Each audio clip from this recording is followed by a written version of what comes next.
I'm the Oppressed Patriot, and we're here in Waterbury, Connecticut, in Veterans Memorial Park. Let's take a look.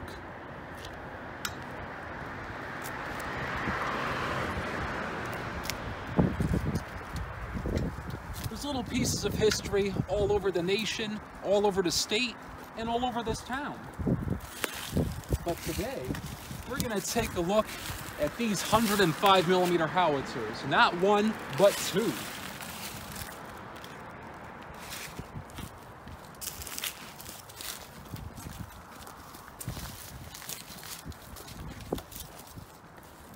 The M101 Howitzer debuted in World War II as the United States standard light artillery piece. It could be towed behind a truck or even mounted in the turret of an M4 Sherman tank.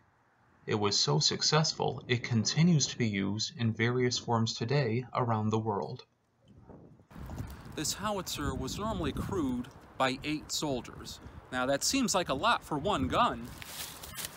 But take a look at all these controls for elevation, traverse, and just sending that shell where it needed to go once ready. When this howitzer came out, it was a big deal. It was a replacement for the earlier 75mm model. And this gun outshined it in almost every way.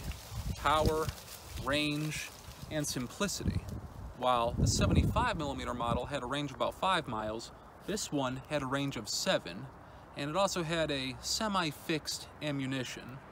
The shell could actually be opened and up to 7 propellant charges could be added to increase the range or decrease the range and put it where it needed to be.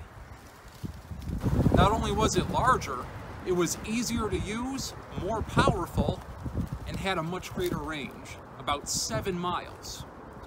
The main ammunition type used by this howitzer was high explosive, intended as a multi-purpose round against pretty much everything. Intended mainly against infantry, but it could also be used against vehicles if it called for it. It is a howitzer, however, it was capable of direct fire when the situation called for it. They tried to keep that roll limited to beyond 200 yards because closer than that, the crew was in danger of being hit by their own fragments. The kill radius for a high explosive round, one of these 105mm guns, was about 15 yards. That just means if you're within 15 yards, it's probably going to kill you. But it had a casualty radius far beyond that. That 200-yard guideline they go by, that was a little bit of a hit, but it sent fragments everywhere. On display here, we have a monument to the Vietnam War. Here it says 30 soldiers native to Waterbury died in that war. There may be more, but we honor everyone's sacrifice.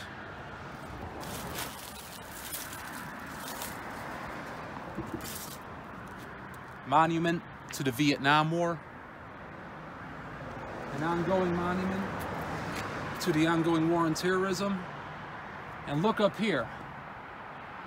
An AH-1 Cobra attack copter. This will be a future video, but it's nice to know we have such a symbol of power and freedom right here in Waterbury, Connecticut.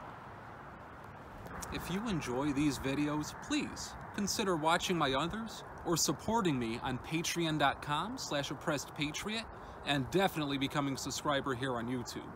Thank you very much for watching. I'm the Oppressed Patriot, and I'm sure to bring you more.